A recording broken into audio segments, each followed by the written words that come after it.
This is WWE superstar Drew McIntyre, and you're listening to the WWE Podcast. The champ is the one that everybody wants, me. Becky Lynch is going to WrestleMania. Claymore! Austin 316 says I just whipped your ass. This is my iron. You're going to acknowledge me. All right, everybody, welcome to the Mailbag / the preview and prediction show for Bash in Berlin that takes place by the time you listen to this tomorrow night. It's even though it's Thursday night right now, but Saturday afternoon or night or morning, depending on where you are on the globe, is going to depend on when you're going to be able to watch Bash in Berlin. But we're here to talk about the possible results, go match by match, but also answer your emails tonight as well. So let's get into it. But before we do, thank you, everybody who has decided to give us a 5-star rating. It is very much appreciated. I do enjoy the ones that give us a 1-star and like to give us a piece of their mind. But it I do appreciate those of you who also do support us genuinely. But those also who have joined us over at Patreon, I know there's a few of you who have joined over the last couple of days in response to the event coming up in Bash. So Jaden. Chulamanco, you'll very quickly find out here I'm not good at pronouncing names. So, Jaden, your last name, I can pronounce that. Shoddy Mac, thank you so much for joining us on Patreon. Thomason Poy, or Poe, I'm not sure.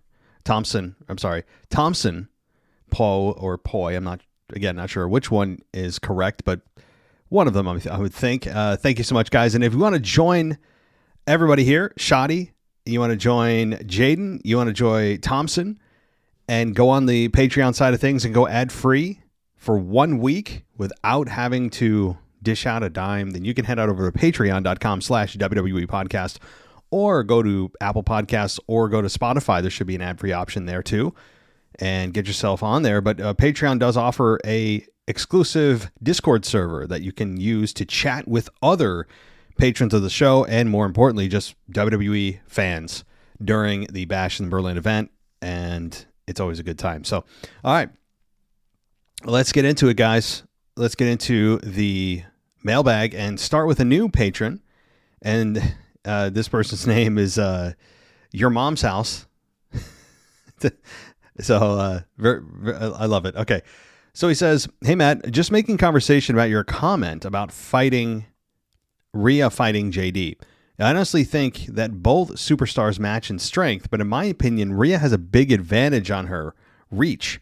Love to hear what you have to say on the pod. Keep up the good work. Thanks so much, Your Mom's House." So what I'll say to that is, maybe in strength and actual like lifting weights in the gym, Rhea is absolutely stronger than most women and stronger than probably a small fraction of men. Is she stronger than JD in the gym? Can she bench press more than JD in the gym? I still doubt it, but she's probably on the very top tier of women in the world in strength. But even, let's just say for argument's strength, they're dead even in strength, right? Say JD and Rhea are dead even in strength. Here's the other problem, though. Being a man offers more physical advantages than just strength. Okay, so take that away from JD. Pretend they're even. It's a wash. Higher lung capacity, which means a better cardiovascular system. You're able to last longer. That's why you have men's and women's sports, because men have an inherent physical advantage. Muscle density. That's also a big thing. Tendons tend to be also just naturally stronger. So it's more than just strength. Speed is also another one. She may beat him on reach, but if we're talking about this being an actual fight that I'm supposed to believe, JD would still win. JD would still... I know many people don't believe that because Rhea is a stronger woman for women anyway, again. And she may compare to size with JD, but JD, I would put my money on JD if they were locked in an octagon. He would still kick her ass because he's a man And yes, not every man can beat every woman in the world. I'm not saying that. It's just a physical reality that I know some people don't want to live in, but it is one. More importantly than all of that, than laying out every reason why a man is physically superior to a woman when it comes to strength and speed and endurance, which is just true. Okay, it's not being sexist. It's just biology. Trust me, women have a lot more attributes in men than men do in some areas. So it balances out, which is great about the sexes. You know, that's what's great. We're a yin to yang. But more importantly than that, really just the most important point of all of this is I don't want the precedent being set that just because a man looks like Rhea could kick his ass, that all of a sudden Rhea just she's just suddenly facing men on a weekly basis. She suddenly just worked her way into the men's division. Suddenly she's challenging for the United States Championship. Suddenly she's challenging for the Intercontinental Championship. And this has actually happened in the past. In the Attitude Era of all places. If some of you are old enough to remember, the Attitude Era, when Chyna faced Jeff Jarrett and beat Jeff Jarrett for the Intercontinental title. It happened. So there is a precedent there.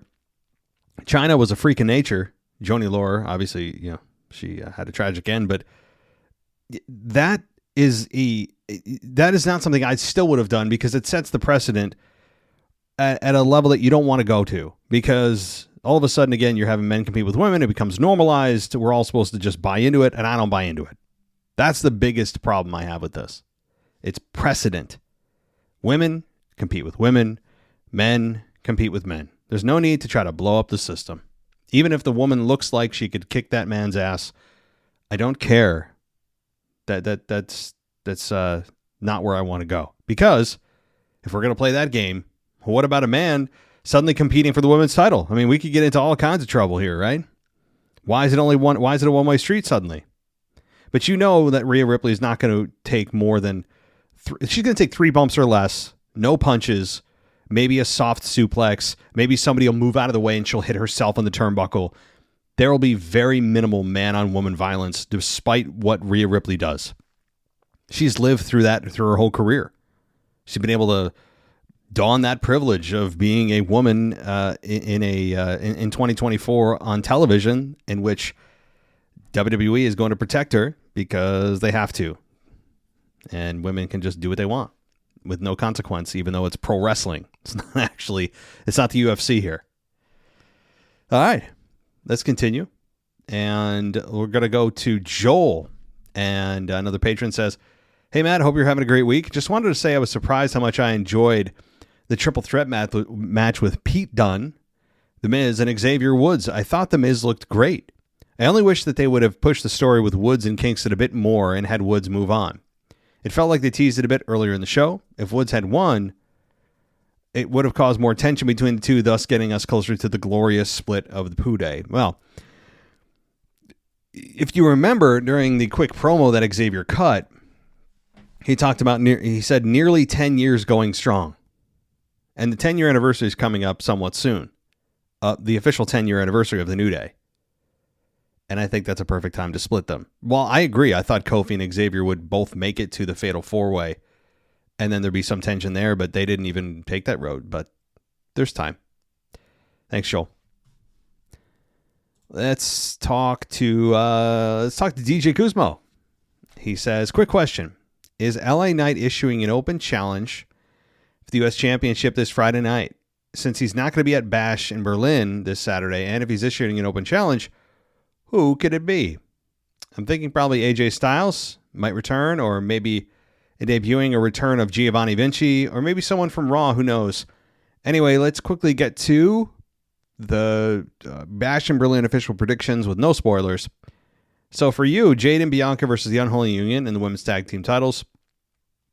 You think that Jade and Bianca get the victory so that creative has something to do with them or for them, since they are the main stars of this so-called women's tag team division, and they haven't been doing anything since losing the titles to the Unholy Union at Clash at the Castle. If there's any way for creative to build up a feud between the Jade and a heel Jade versus a face Bianca, I think it should start with them regaining the titles. As the storyline progresses, they have miscommunications and miscues in their matches and backstage segments. Finally, don't forget Naomi. Where does she fit in with this potential story? Does she and Jade turn on Bianca?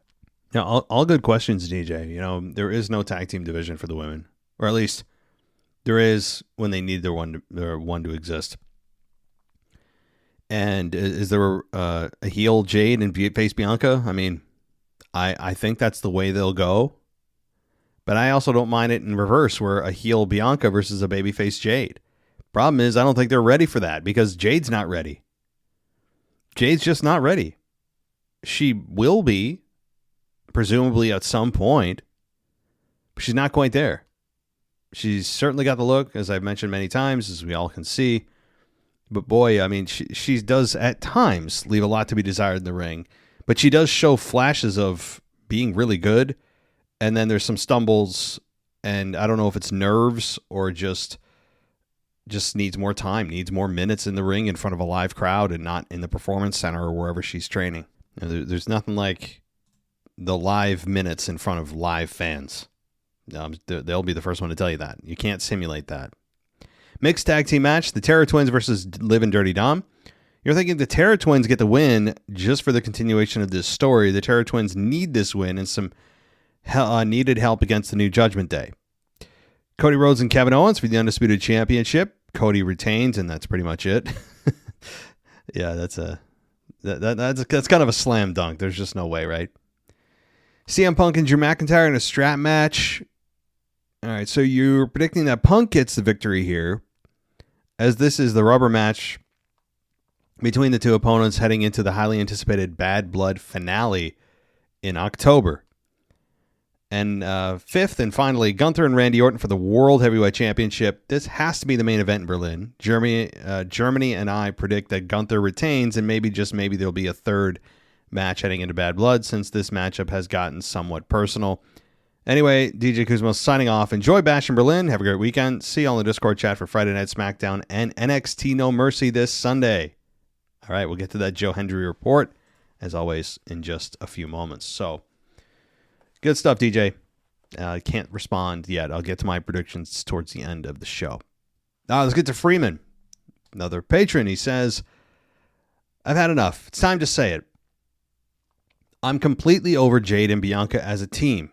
They need to disband and move on now. Even if I try to overlook Cargill's limited in-ring ability, her lack of charisma, her weak moveset, and how she drains all the fun out of Belair, it's too much to ignore. And believe me, that's a lot to overlook. But what I absolutely can't stand is the repetitive, stale formula of every match. Bianca starts off, she gets beaten down, she sells like crazy, hot tags to Cargill for the win.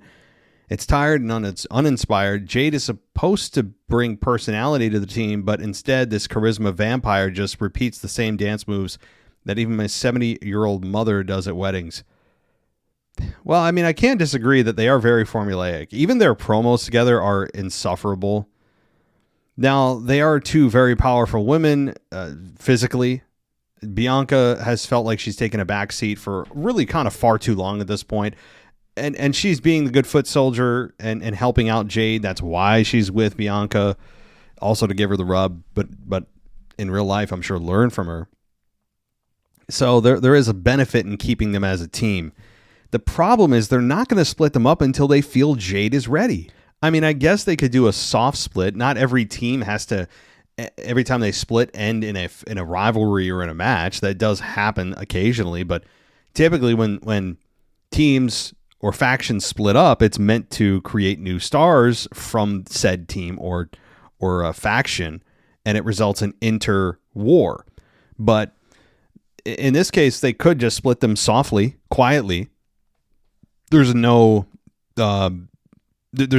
actual bad blood, pun intended, I guess, between them, and they go their separate ways. But I'm sure that when they put this team together, they're thinking, all right, we're going to keep Jade and Bianca together for a while, and when we feel Jade's ready, they're going to split, and Jade and Bianca are going to have a rivalry and a match for a few months. Yeah, whenever that happens. I mean, you'd imagine it's a WrestleMania match, but from the looks of Jade Cargill, in the ring, I don't think she can really handle a match more than 6 or 7 minutes.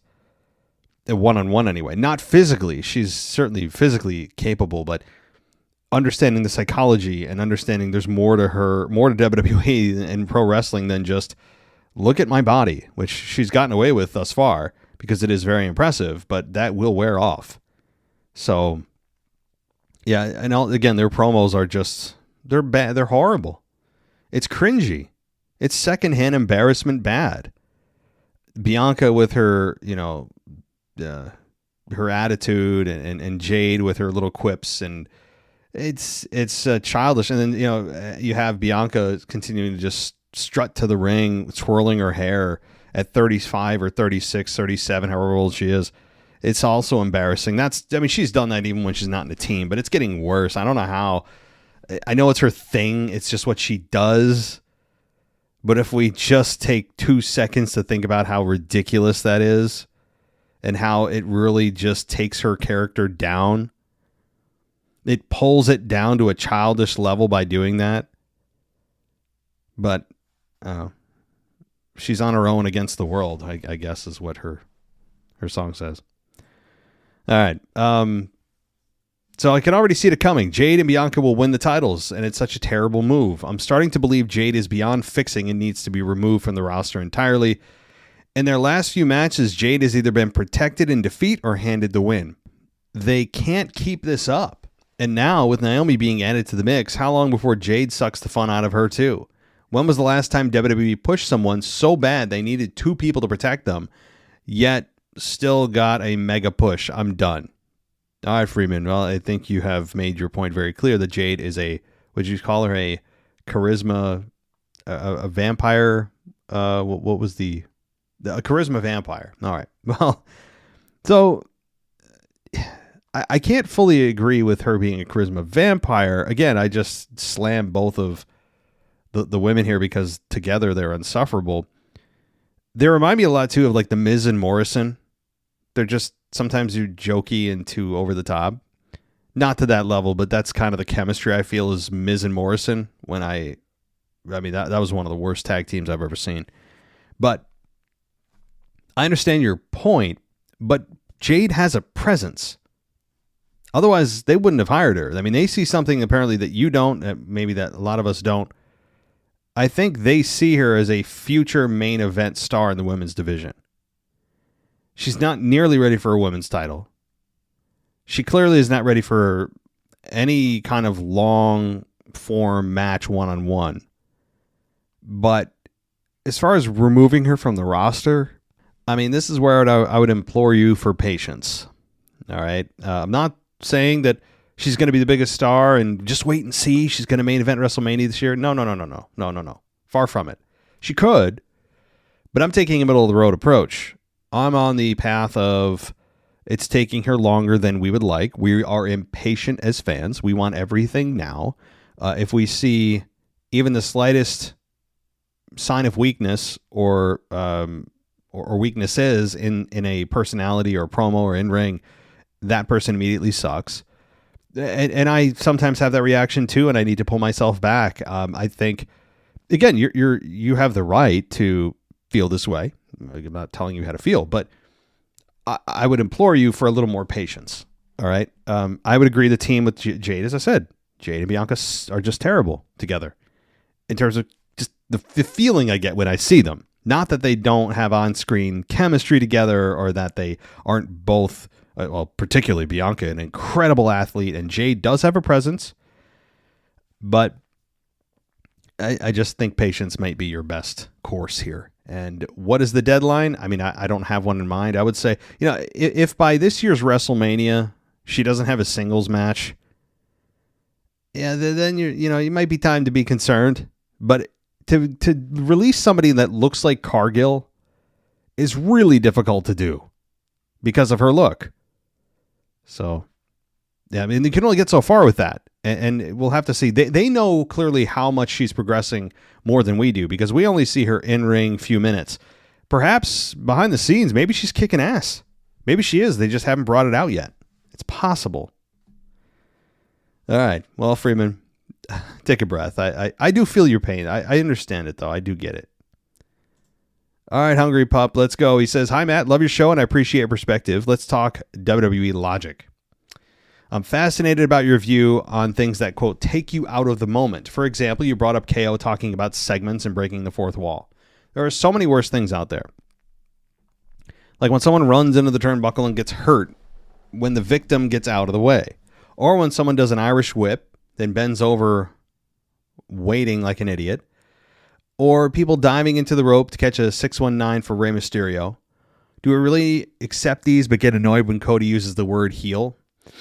Yeah, so, here's the Hungry Pup. Okay, I can't deny that. I mean, everything you've said here are things that I've noticed, and I'm guessing that many of you who watch wrestling for any length of time can see.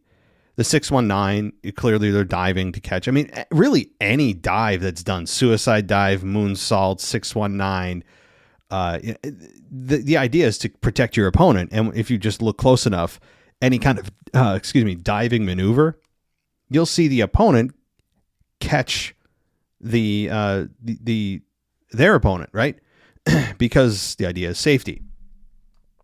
So that's with anything. That's just part of pro wrestling. The Irish whip, yeah, I mean, you can see that. It's like they're setting it up to help their opponent knock them over the ropes. That's something that can be kind of worked through. It doesn't take me out of the moment too much, but maybe it does for you. And the turnbuckle deal is, we've seen it so many times. I don't even like notice that one anymore because it's done so much with the running into the turnbuckle and get hurt. And, but here's the difference. That's the actual wrestling part, the physical part that can be tightened up. That does sometimes take a little bit of practice and conscientiousness to understand that does take people out of the moment. But that's easily fixable. The issue is when you verbalize something, you have a lot of control over what you say. What you say, I think, is more of a take me out of the moment, because wrestling is wrestling. You know what pro wrestling is. You know that it's not actually two people trying to hurt each other, when in fact it's actually a performance, and you're trying to make sure that your opponent doesn't kill themselves or get paralyzed, and they're trying to make sure the same for you. So there's that, and you're always going to see things in the match that don't look real, quote unquote, right? There are sometimes punches that are thrown that look horrible, right? That happens. That happens in every match. That's just part of the actual physical part of pro wrestling. But you don't need to blatantly, just completely say that, the segment's ending, guys. Let's continue on with the show. That's a different fourth wall take me out of the moment than the intricacies of a pro wrestling match itself.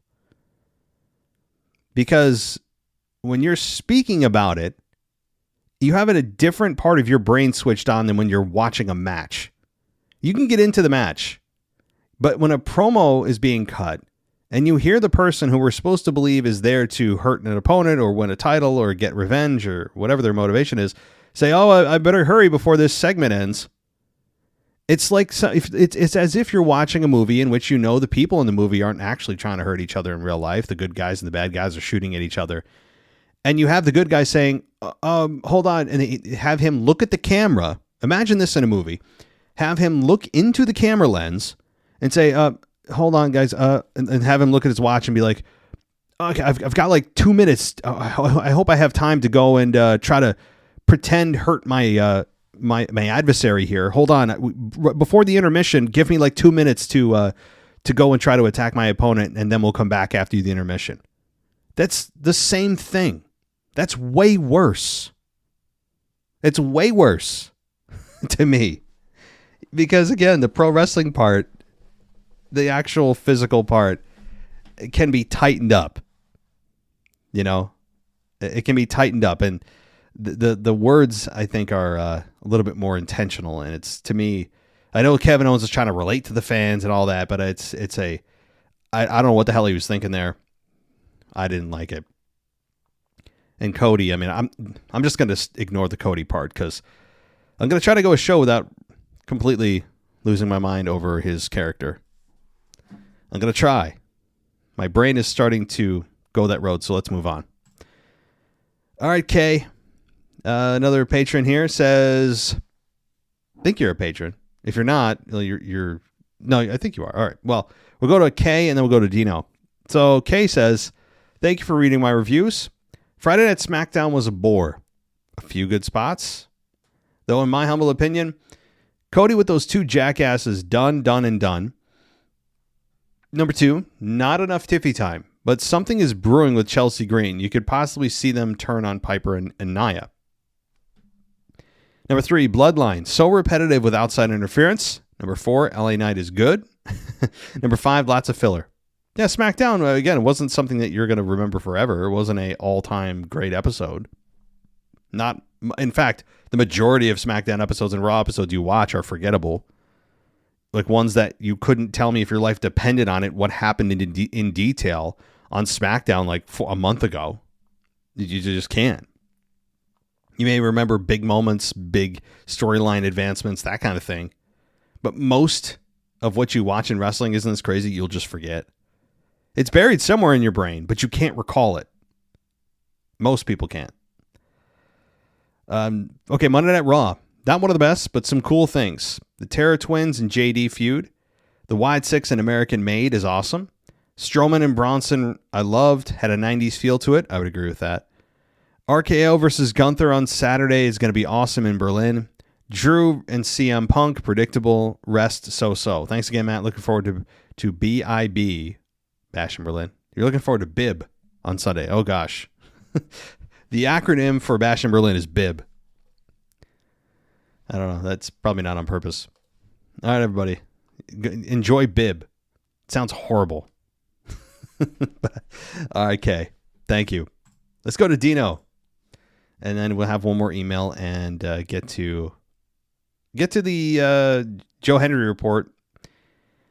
So Dino says, hey, it's Dino from Scotland. Let me hear you say yeet. Now, before I get to my main point, which will be my quick fire predictions for Bash, as usual, here are my quick fire bullet points. Oh, see everything. Okay, you got quick fire predictions and quick fire bullet points. All right, let's do it. So this is going to be rapid fire. In reply to your week in review question on the chokeslam, they should absolutely bring it back. It's a household move. People who don't even watch wrestling know what a chokeslam is. Yeah, that's a good point. A chokeslam, even if you don't know what or not familiar with the WWE product at all, you hear chokeslam, you just somehow know. Everyone seems to know what the hell that is. Or a suplex.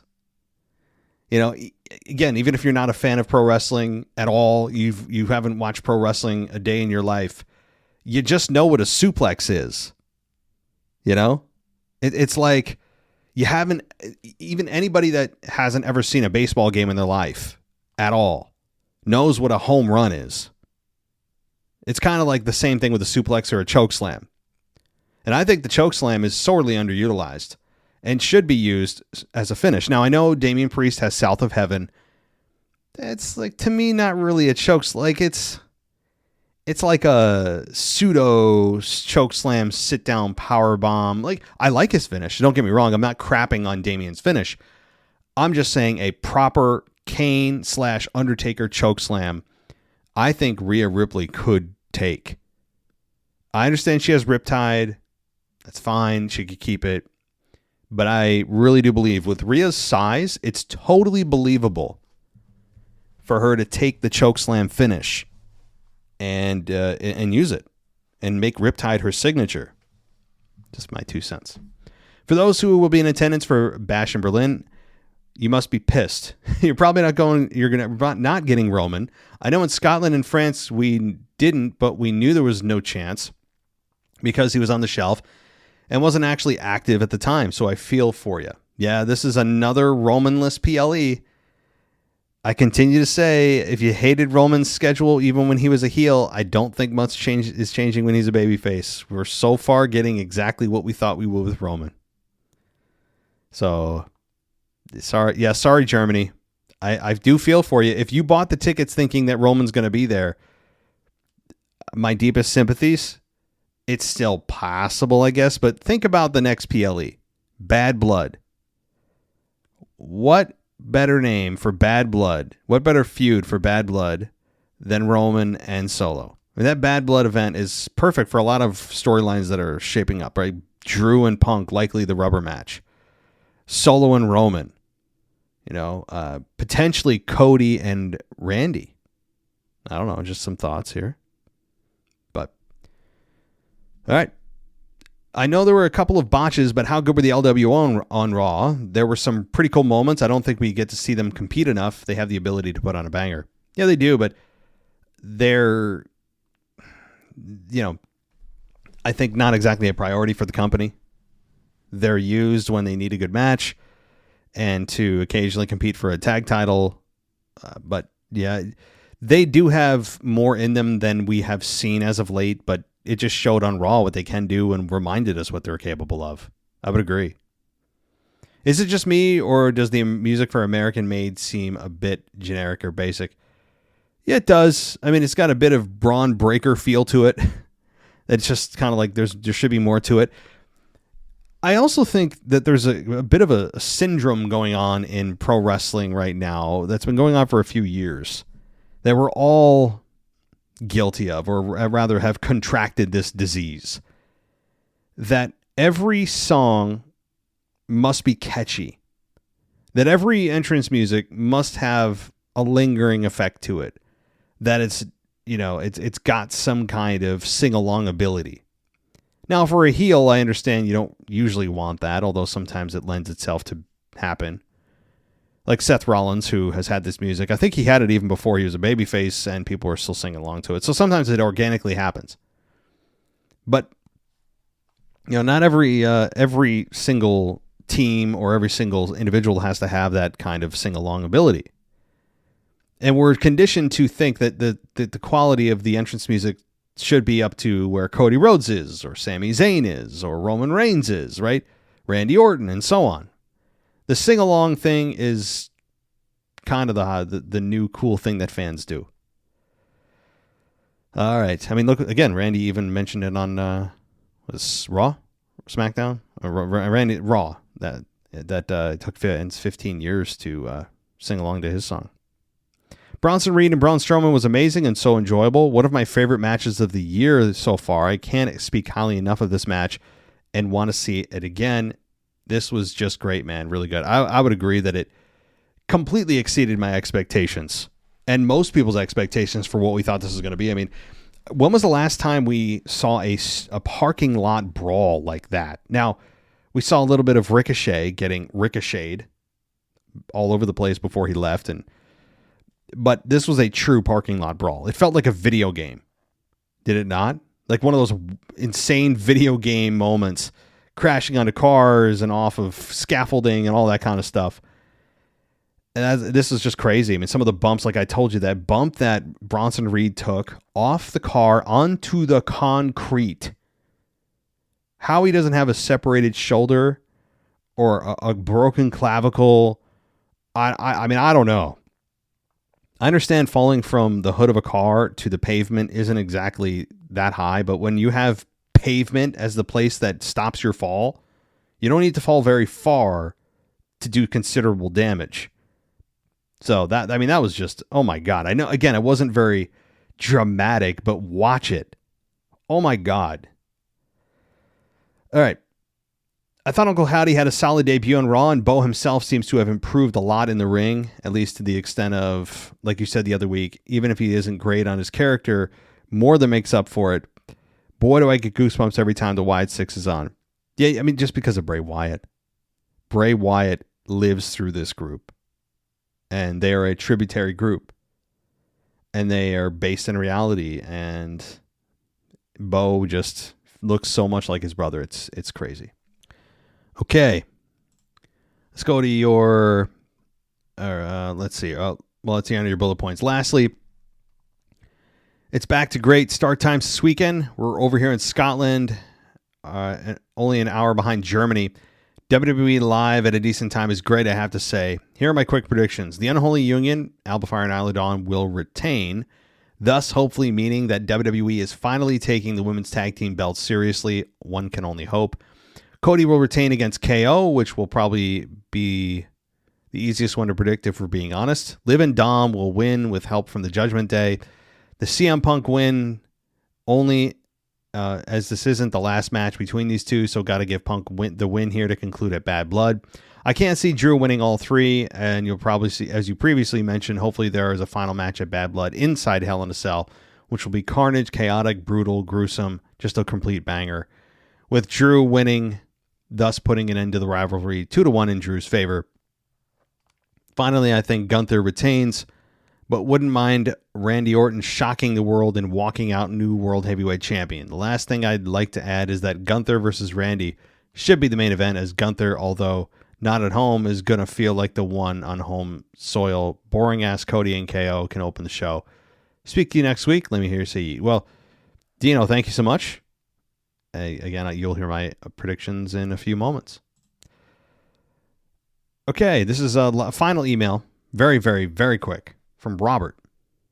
And Robert says, Dominic should come out 1 week, and the first thing he should say is, let's hear it for America's first responders.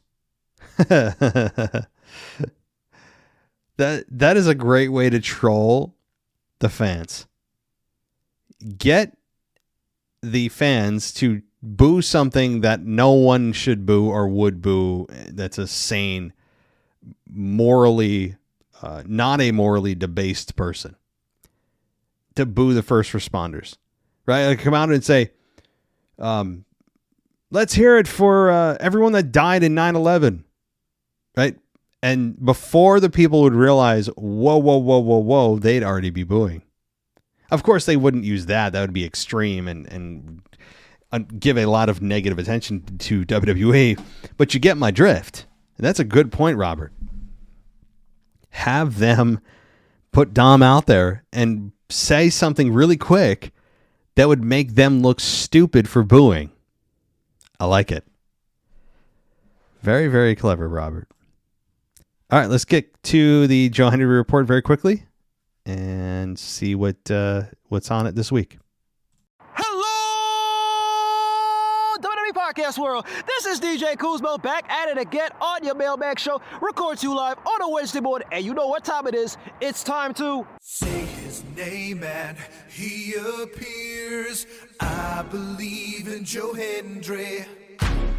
I believe in Joe Hendry. That's right, folks. Joe Hendry is his name as I take it to my 7th episode of the Joe Hendry Report. But before we get to the encore performance of Joe Hendry live and in concert last night on NXT, I must talk about some breaking news, some exciting news on my part in regards to Joe Hendry. Now, 2 weeks ago, I did miss the opportunity to meet Joe Hendry in person in Queens, New York at Mario's Pizzeria and Restaurant. But now it's 2 weeks later, and I thought, wait a minute. What if Joe Hendry made another appearance in New York City? Of course, it's New York City. It's one of the most popular cities in the world. He has to show up, right? So all I had to do was say his name.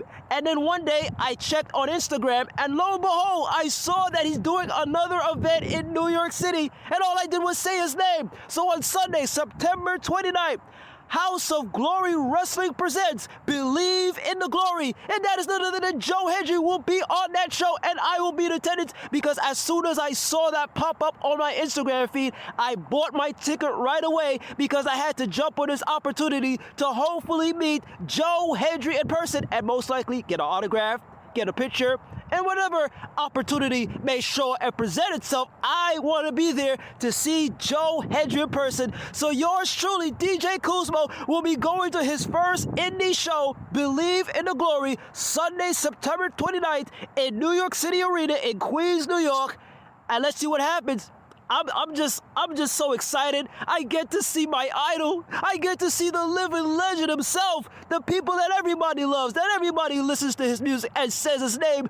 Joe Hendry will be in Believe in the Glory. House of Glory Wrestling presents on Sunday, September 29th in New York City Arena. I'm so excited. I'm pinching myself. I can't believe it. I wish it was Sunday, September 29th this weekend. I know I'm so excited, but let's kind of dial it back down as we go to NXT. Now, last night on NXT, of course, it was the encore live and concert performance of Joe Hendry, this time as he was making fun of Ethan Page.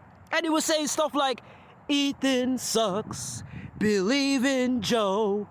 Ethan, put on some clothes. Ethan sucks, believe in Joe. Ethan, Put on some clothes. It was a catchy song that the crowd was just going along to as Joe Hendry was singing this song. Very creative, very catchy, and here comes Ethan Page as he is absolutely annoyed about this song and absolutely hates the fact that Joe Hendry is the #1 contender to face him for the NXT Championship this coming Sunday at NXT No Mercy. But then lo and behold, here comes the general manager of NXT, you know, The Rock's daughter, for those that doesn't watch NXT. The Rock's daughter is the general manager of NXT, Ava. She comes in and makes an announcement that we're going to have a guest referee, and that is none other than Trick Williams. He will be the guest referee. So there is the possibility, my friends, that Joe Hendry will become the new NXT champion this Sunday, because we got Trick Williams as the guest referee. We got the crowd that's going to be chanting Joe Hendry, we believe, we believe. So there's no chance that Ethan Page is going to retain. It has to be Joe Hendry. As we saw this past Sunday in AEW with Bryan Danielson finally winning the AEW championship, we could see something similar to this coming Sunday at No Mercy with none other than Joe Hendry becoming the new NXT champion. We believe. Do you believe? Like John Cena, like Cody Rhodes, and a host all of other professional wrestlers that believe in Joe Hendry. This is the time. I will be in the Discord this coming Sunday to witness this moment. You don't want to miss it. You don't want to miss this main event of none other than Ethan Page versus Joe Hendry for the NXT Championship. And this will be the next chapter in Joe Hendry's career. Now, with that being said, always remember to believe, say his name, and most importantly, do this. Wave your hands from side to side and say, oh, I believe in Joe Hendry. Joe Hendry is so prestigious. Once again, this is your guy, DJ Kuzmo. Have a blessed week. Be kind to one another. Stay easy, my friends. Believe and peace. DJ, I'm excited for you, man.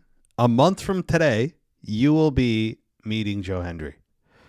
So it's true. All the rumors are true. What Joe Hendry himself says is true. All you have to do is say his name. That's been the magic formula from the beginning. I got to try that. Too bad other things aren't like that. I could get really inappropriate right now, but I won't. It's a family-friendly-ish show. But use your imagination. It's just, that's it. You've unlocked the puzzle. You've solved the mystery. And I'm really excited for you at September 29th. But thank you for the update on the Joe Hendry goings-on over in NXT for those of us that don't watch. And again, the ratings do pull out that most of us don't watch.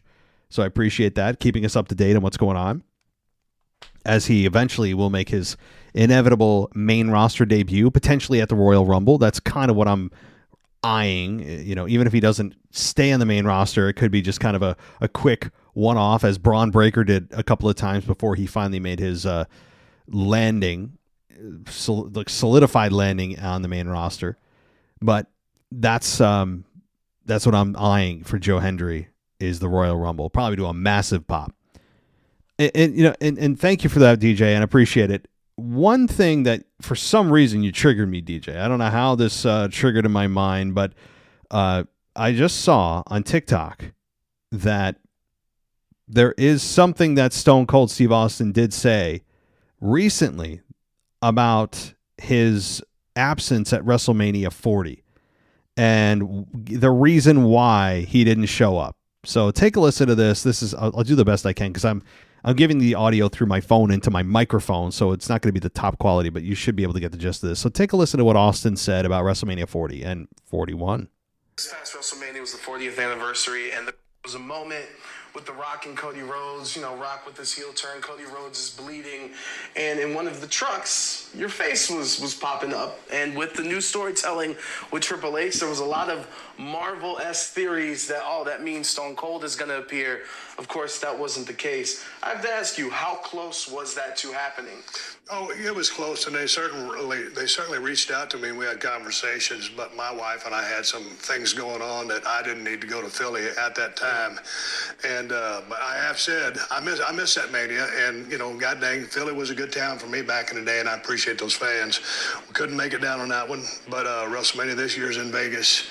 And I was doing an interview a while back, and I said, "Hey, man, and that's 400 miles. That's that's like right here where we're sitting, right down the road. We're 3 miles away from Allegiant Stadium. And I'm fixing to drive back to Reno in my buggy. And so, but anyway, it'll be in Vegas. So I hope to be there this year." All right, so you heard it right from Stone Cold Steve Austin. This was, I'm trying to find the source of this. This is somebody that retweeted it or re-TikToked it or reposted, I guess is what you call it on TikTok. So people are really speculating. I mean, Austin said it himself just recently that he is going to be trying to get to WrestleMania 41, and he said that, something with his wife, we couldn't make it down. I mean, whatever. Do I particularly believe that? No, I don't. I don't think it's true. I think it did come down to money, and he has to come up with something.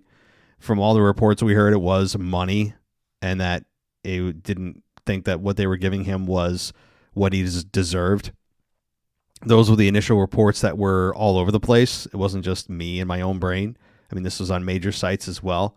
Not everything you see, of course, is true, but it tends to make sense instead of just, it's my wife, because he comes up with a completely different reason. Because guess what? If he had said, yeah, we couldn't come to financial terms, well, then he looks like a jerk.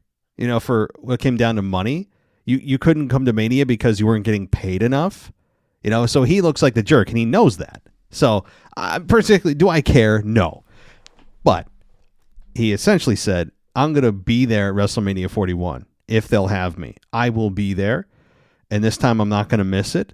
And is there a stunner in The Rock's future? Oh, hell yeah. I think that's another reason why The Rock needs to stay heel, is for this absolutely necessary stunner on The Rock. Needs to happen. Is it going to be against Cody Rhodes, or is Austin going to do it when Rock faces Roman at 41? Which one is it? We don't know yet. But you heard it here, guys. If you haven't checked it out, I don't know what damn podcast that was, because it was somebody who reposted it, and they didn't tell me who the original post was. But you can still look it up. Looks like Austin's going to be at WrestleMania 41 in Vegas. Makes me more tempted than ever to buy tickets there and venture on over in late April.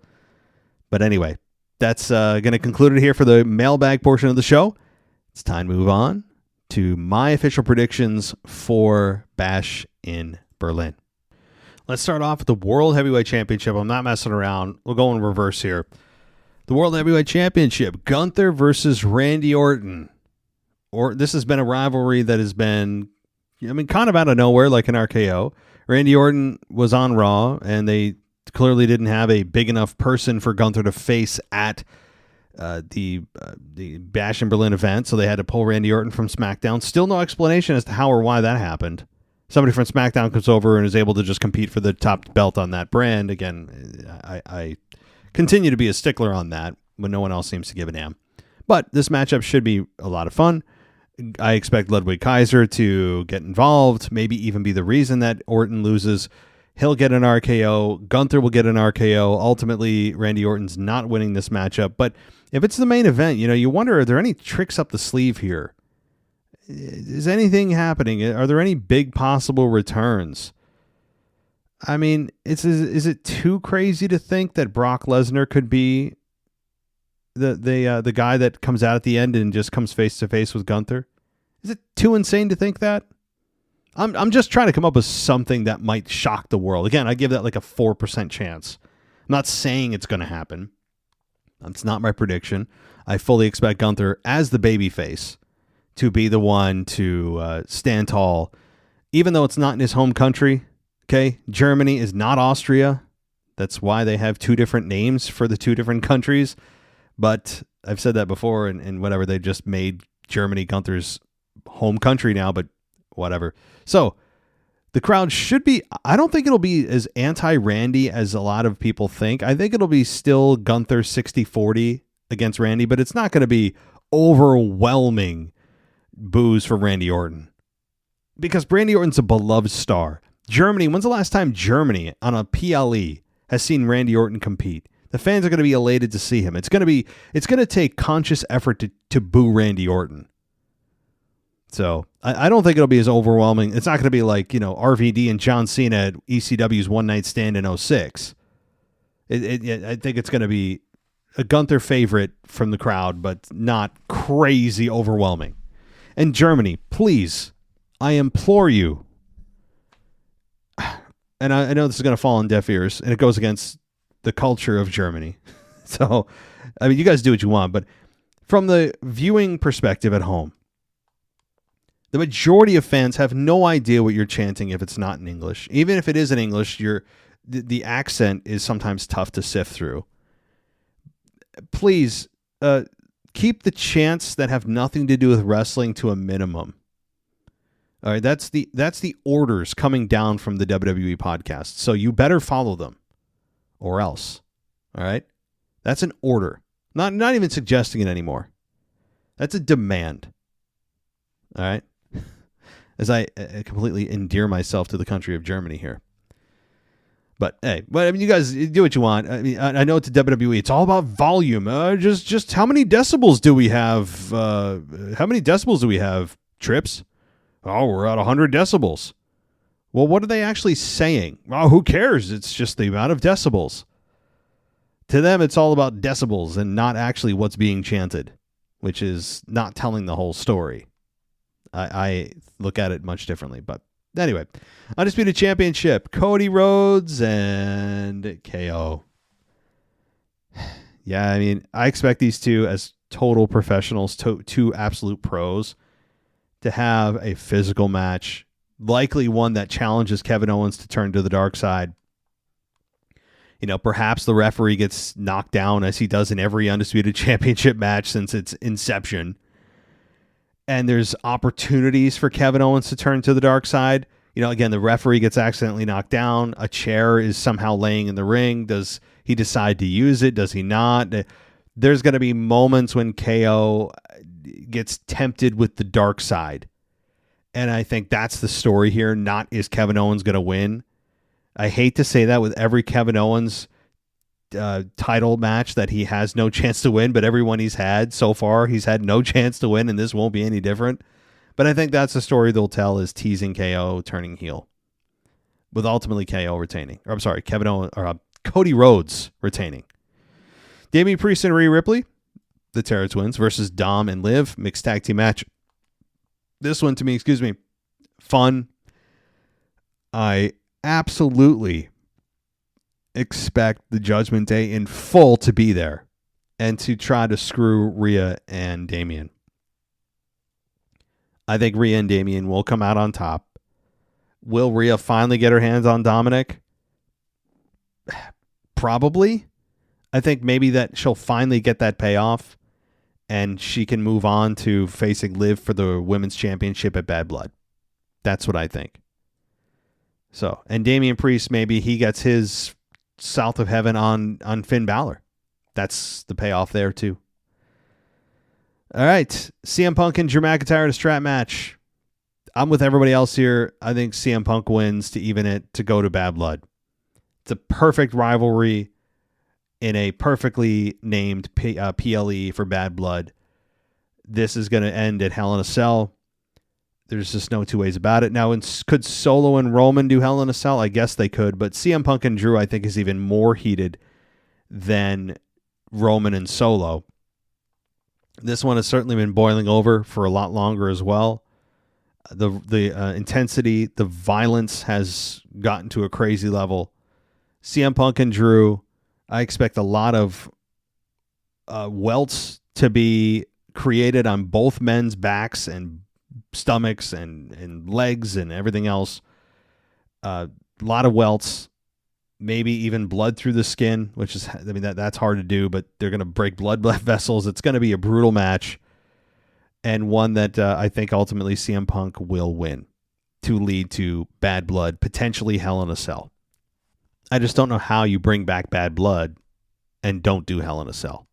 That's what Bad Blood was known for, was the very first Hell in a Cell match with Shawn Michaels and Undertaker in 97. But that's how I think. I think ultimately it's going to be, are there going to be any big surprises?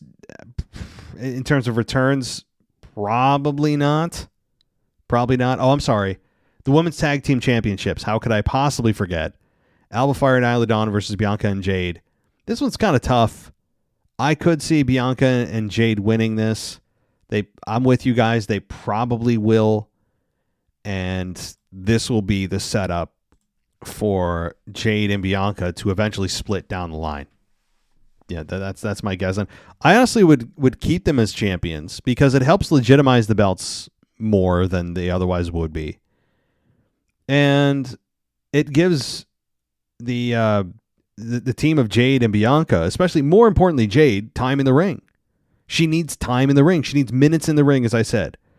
So more minutes in the ring should equate to long-term success.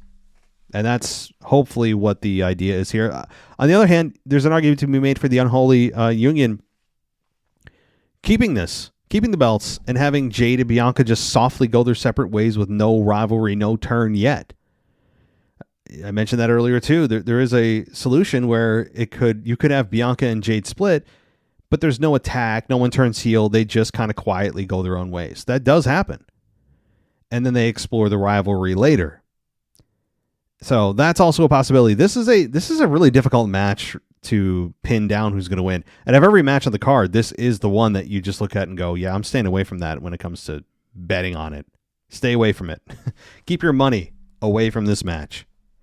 So that'll do it. Again, guys, thank you so much. If you want to join us on Patreon and get an ad-free experience throughout your Bash in Berlin weekend, you can do that at patreon.com/WWE podcast. Or on Apple Podcasts, there's an ad-free button there. Both of those options allow you to go a week for free. That means all of Bash in Berlin's reviews and Monday Night Raw and next week's Mailbag will all be ad-free if you try us for a week. And if you don't like us, no problem. Just continue to listen to the free feed. If you do, it's $1 to start to get into the ad-free world. And it's only up in benefits from there, including exclusive shows. You can even come on the show if you get up in tier high enough. So it's a pretty good deal if you want to join us there on Patreon. I would really appreciate it. We also have another show, another podcast, totally unrelated to wrestling that I continue to plug. It's called The War on Truth, not wrestling related, heavily in politics and culture. So I'll leave it at that. That's all I'll say. It's the podcast logo that has a laptop and an American flag. There is another one out there called The War on Truth that hasn't been updated in like 4 years. Not me. Okay. That's not me. There are two out there, but mine is the laptop and American flag logo. We have 3 episodes. I just published one last night too. So I'll just say that it's called The War on Truth. All right. I'd appreciate a listen on that if you like it. If not, no problem. You love wrestling and you only want to talk wrestling, well then stick right here as we will have wall-to-wall Bash in Berlin coverage. We'll be doing a review show probably on Sunday because the PLE is on Saturday. If I have time on Saturday, I'll do it Saturday night, but I likely won't have the time to watch it until Saturday night, so it'll probably be Sunday. So, all right, everybody, thanks so much for listening. Take care. Enjoy Bash. I'll talk to you soon. Thanks for listening to the WWE Podcast. Don't forget to subscribe on your favorite podcast app so you don't miss a show, or head to WWEpodcast.com. And for all of these shows ad-free, head over to patreon.com/WWE Podcast. Until then, we'll see you next time.